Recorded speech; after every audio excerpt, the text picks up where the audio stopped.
On her nephew's request, Gia lets Jin enter her sister's house and gives the ice cream that Jin had brought to the children to eat. After this, both of them sit opposite each other so that they can resolve the misunderstanding that occurred between them after the movie theater kissing incident. Both of them sit silent for a long time. On the other hand, the children are eating ice cream with great gusto. Gia tries her best to ignore Jin, so much so that she doesn't even like to look at him. But eventually Gia breaks the silence between them by demanding an answer from Jin about how he knew she was at her sister's house. Jin replies very quickly that your sister Jimin herself called me and told me that you have come to her place and asked me to pick you up from here. Hearing this, Gia shouts Jimin's name loudly and abuses her 3 or 4 times. Seeing Gia's reaction, Jin explains to her that you should not blame Jimin for this. She did the right thing. My sister and I used to do the same in our childhood. When our parents had a fight, we both would leave them alone for some time so that they could sort out the matter. But Jin's words have no effect on Gia's anger. After remaining silent for some time, she suddenly said, "How can you be so stupid that you came here just on her request? Don't you understand? I did not want to be around you. That is why I left your house and came here." Jin replies immediately because it is written in the 5th clause of our contract form that if there is any issue, then sit and solve it through communication instead of running away from the situation. After saying this, he asked Gia that if you felt bad about something I said, then tell me. Hearing this, Gia becomes even more angry. Jin asked her again, "Why are you mad at me?" As soon as Jin says this, the entire incident of their accidental kiss comes back in front of Gia's eyes, which she wanted to forget, but Jin's words that the kiss lasted for more than 3 seconds, and therefore she should consider this kiss as their first official kiss were coming to her mind again and again, and making her more angry. Jin's emotionless reaction was also bothering her, because the kiss might have been accidental, but it has somehow created some feelings in Gia's heart. Gia was feeling angry and hating seeing Jin's emotionless face. She was cursing herself for expecting something from him and having feelings for a person who is an emotionless fool. Then Yoonji comes to Gia saying, Auntie. As soon as Gia turns towards her to listen her, Yoonji stuffs a spoonful of ice cream into Gia's mouth. After feeding ice cream to Gia, Yoonji laughs, showing her broken teeth. Then she softly says that Mummy had said that, when you're annoyed, then sweet things are best. You're not annoyed anymore, right, Auntie? This time Gia's heart melts. After this, Yoonji takes the ice cream and walks towards Jin, asking him, Uncle, do you also want to eat ice cream? Jin raises his hand and refuses her, saying that he does not like this mint chocolate ice cream at all. On the other hand, Jimin's little son crawls towards Gia. She picks him up in her lap and starts feeding him ice cream. And while doing all this, Gia's anger also slowly starts to calm down. While feeding ice cream to the child, she starts thinking that she has grown up now, and she should also behave like a grown-up. She should not care about all these things, and anyway, they both are married. Even if they kiss, it should not be such a big deal. On the other hand, Yoonji is after Jin to feed him ice cream, while Jin is trying his best to save himself. By now it becomes night, and slowly, Gia's anger towards Jin also begins to subside. Meanwhile, Gia's sister Jimin and Jinu, who had gone for dinner, also return, and Gia packs her things and gets ready to go back to her home, i.e., Jin's apartment. She thanks her sister and her husband in a sarcastic way because the anger with which she came into their house and wishing it would last longer ended in a matter of hours just because of them. When she bids them goodbye, the kids say, Auntie, please come next time too. Gia smiles and nods her head. On a dark night in a deserted road, Gia and Jin are walking towards their home, with only the sound of the wheels of Gia's luggage bag being heard. Gia brings a lot of clothes and other necessary items with her, thinking that she will spend some time away from Jin at her sister's place, but that doesn't happen. While walking on the road, she is thinking that if she had known that something like this could happen, then she would have spent time alone in her room at home. She wouldn't have made the situation more awkward by leaving the Jin's apartment in anger like that. Then suddenly, while walking, Gia hears a voice saying sorry. She immediately stops upon hearing sorry and sees Jin standing there looking slightly embarrassed. Jin, after a slight silence, says that he should have said sorry some time ago, then maybe things wouldn't have gotten so bad between them. He further says that whatever happened between us in the movie theater, and after that, I said that we should make this our official first kiss. I was stupid. I had no idea what I was saying. I should have said sorry to you for this earlier. Gia listens to him quietly, and when Jin finishes speaking, he says sorry again. After listening to the whole thing, Gia says to him, "Do you really think that I am angry at you for such petty things?"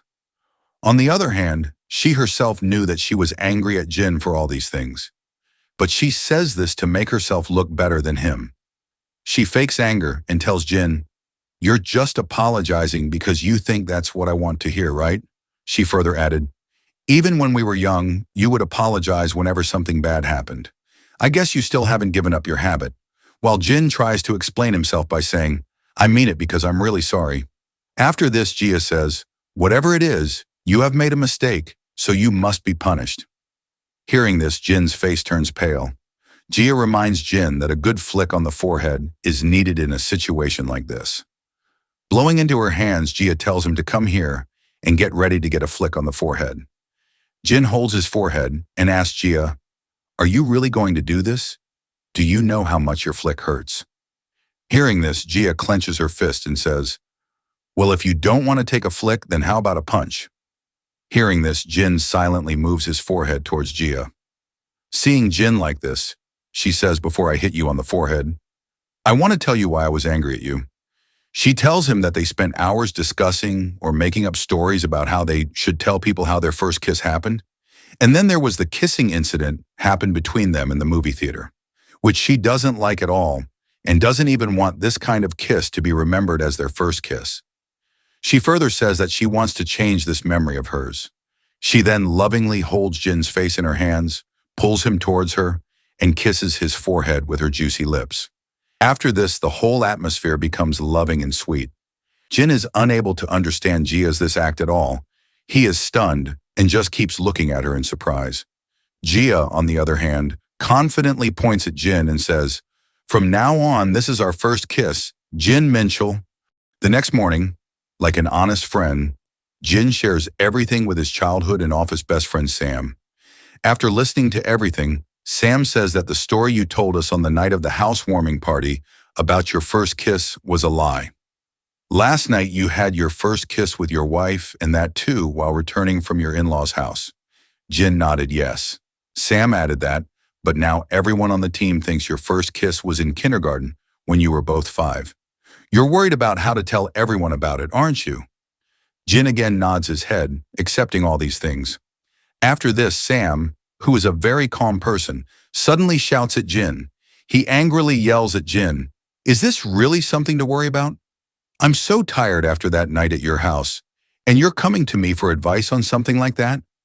As soon as Sam says this, Jin immediately asks him, "Did anything happen that night, but when you all left our house, you all were very happy? Did anything happen after you left from there?" Hearing Jin's question, Sam's face turns pale.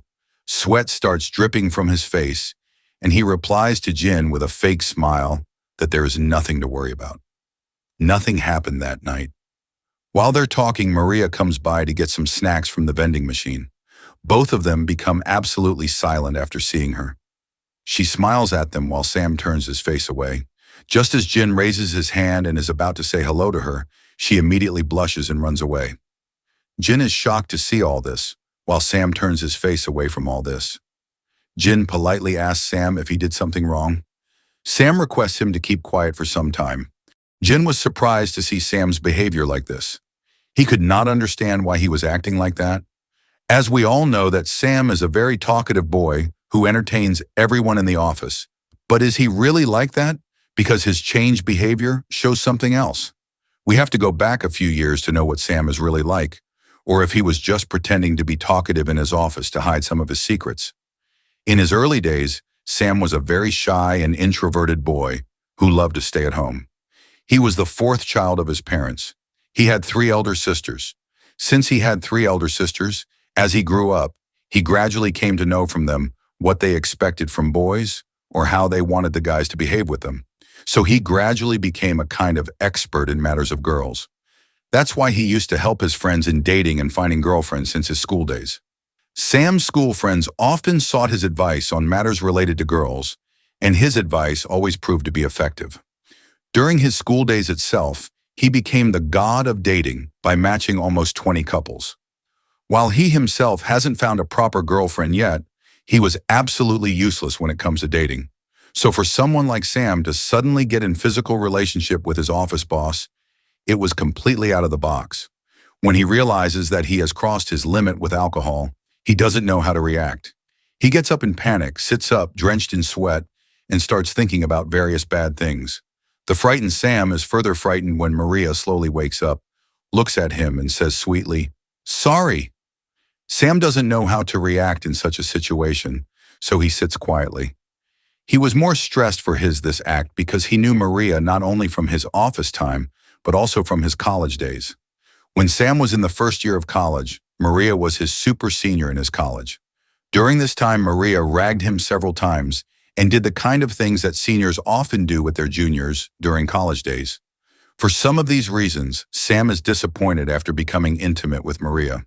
He also tried many times to make things right with Maria, like just this morning. As soon as Sam presses the lift button, he sees Maria in front of him in the lift. Both of them get nervous on seeing each other, and the same thing that happened between them starts playing in their mind again. The lift starts moving upwards. Both of them stand with their backs towards each other. No one says anything to anyone. The lift keeps moving upwards silently. Suddenly, the scene in which Maria says sorry to him comes in Sam's mind, and he starts thinking about it again. Even after thinking for a long time, nothing comes to his mind. He cannot understand what is happening between them. Then it occurs to Sam that perhaps he has not fully matured, and he also realizes that maybe Maria too hasn't yet matured enough when it comes to relationship things. After thinking about all this for a long time, Sam gathers courage to talk to Maria, and after banging his hand on the elevator wall loudly, he turns back to talk. Maria also turns towards him because of the sound inside the lift. Both of them start looking at each other. Their eyes meet. They start blushing, but are unable to say anything to anyone.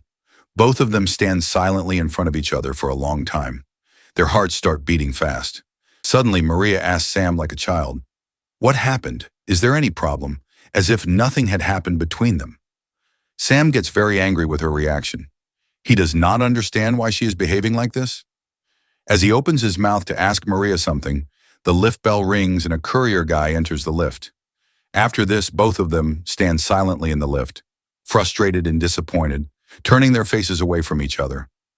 Both of them sit quietly in their respective office cabins. Sam is getting completely frustrated thinking about himself and Maria, and then Jin comes to him and to tell him the story of his and Jia's first kiss. Jin starts telling him his story and problems without listening to him or understanding anything, which makes Sam extremely frustrated. Thanks for watching, and comment the best part of this video.